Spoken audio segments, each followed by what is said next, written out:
Whenever I use my pocket hole jig, I get a few comments asking, why do you actually need the jig at all? Can't you just drive the screws in at an angle? Yes, you most certainly can, but to get strong joints, the answer is a bit more involved. Hi, my name is Steve, and this is Woodworking for Mere Mortals, the channel dedicated to helping beginning woodworkers get started on the right foot. Just a reminder, my second, more advanced level online woodworking course, Powered Up, is now open full-time. If you are curious about the types of skills you'll learn, I've got a bench top router table I'd like for you to build and help you decide if this course is right for you or if the weekend woodworker course is a better fit. Download free plans, cut lists, and get access to the first of 7 highly detailed instructional videos at myroutertable.com. It's pretty cool to see all the amazing router tables that people have been making.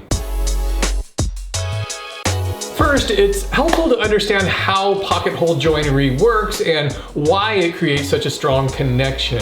Some of this I've covered before, and if you are brand new to using pocket holes, be sure to check out my pocket hole basics video. There's a link down in the description. And so you know, this video is not sponsored by Craig or anyone else. Craig is just the brand of pocket hole jig that I use. Pocket hole joinery is used in places where driving a screw straight on is impractical or even impossible. Often this is when you need to join pieces at a right angle or flat pieces that would require a really long screw. For example, it's tempting to butt joint these two boards together by drilling a screw in through the face grain of one board and into the end grain of the other.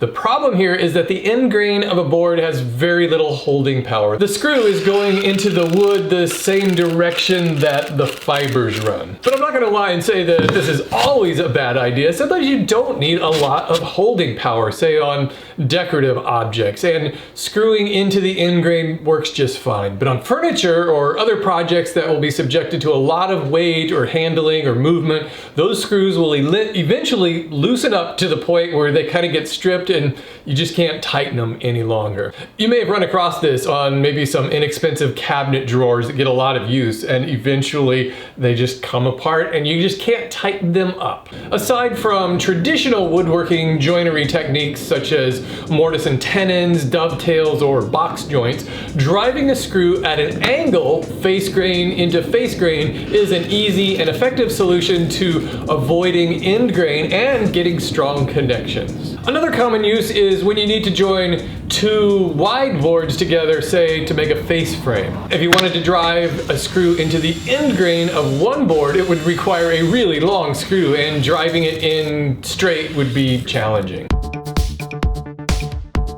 A pocket hole is just a regular hole that's drilled into a board at an angle, but at its mouth there's a much wider diameter hole that goes partially through the wood, creating a flat bottom. Looking at this cross section, you can see that it's kind of like a flat bottom cylinder with a hole in the bottom. It's this feature that's critical to how a pocket hole gets its strength. Typically, this hole is drilled with a specialized step bit that drills the narrow part of the hole and the wide part of the hole at the same time.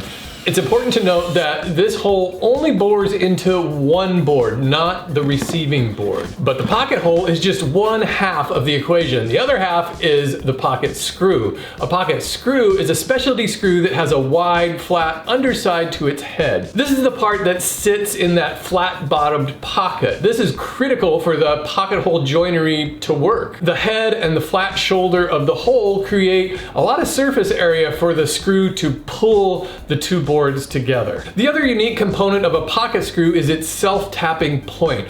Basically, the tip of each screw acts as a drill bit and helps the screw bore into the receiving board and draw the two pieces tightly together. This is important since the pocket hole is only drilled into the first board. No, I've seen some advocates for simply foregoing the pocket hole altogether and just driving screws in at an angle.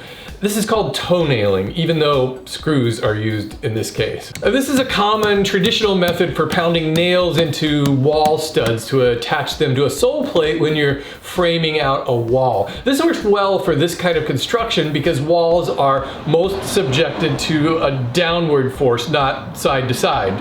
except in the case of an earthquake, of course. Furniture is a different story, and each connection can be subjected to forces and movement in many directions. To toenail boards together without any pocket hole jig, just start drilling a hole downward to get it started. Then tip your drill at an angle toward the other board. You'll still want to clamp the pieces together when you drive the screw in place to keep them from slipping apart. But there are a couple of problems here. Mostly this is a weak connection, not much stronger than simply drilling into the end grain. First, you have to use a regular tapered head screw so that the head can sit below the surface. And without that flat shoulder and flat head of a pocket screw to draw the two pieces together, this joint is substantially weaker. Also, the board is more likely to split since it's near the end of the board and the screw head kind of acts as a wedge. Second, it's difficult to drill angled holes at consistent angles.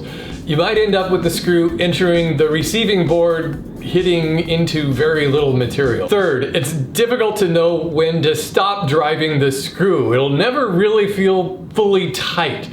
You might just plow all the way through. In general, I don't recommend toenailing screws for woodworking projects. You sure can make pocket holes without a jig. I'll leave it to you to decide whether it's worth it.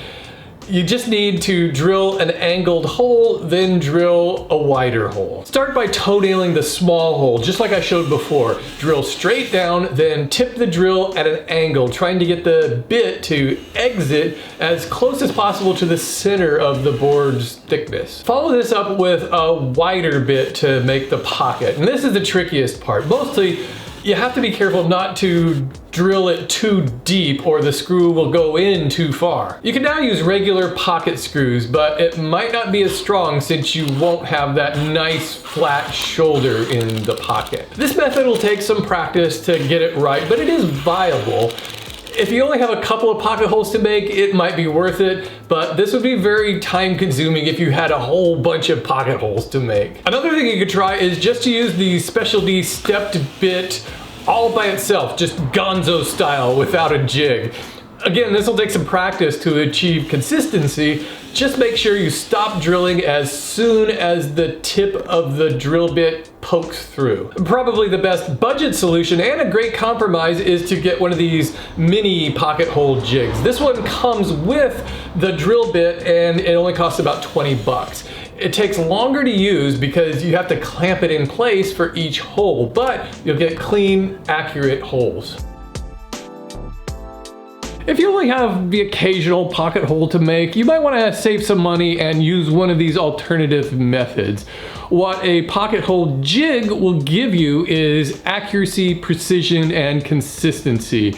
If I had a lot of pocket holes to make, it would really be a pain to have to make those by hand, and it would just be so much more time consuming. And while I am completely an advocate for saving money, and as hobbyists, we're not usually in any kind of a hurry in our shops, this is one of those instances where I prefer to use a tool that will save me from just that monotony and tedium. Worrying about making the proper angle and how deep to drill on every single hole just seems frustrating. But hey, ultimately, if you want to avoid mechanical fasteners altogether, start exploring the world of traditional woodworking joinery. Learning how to cut dovetails or make mortise and tenon joints is a time-honored pursuit that you actually might enjoy.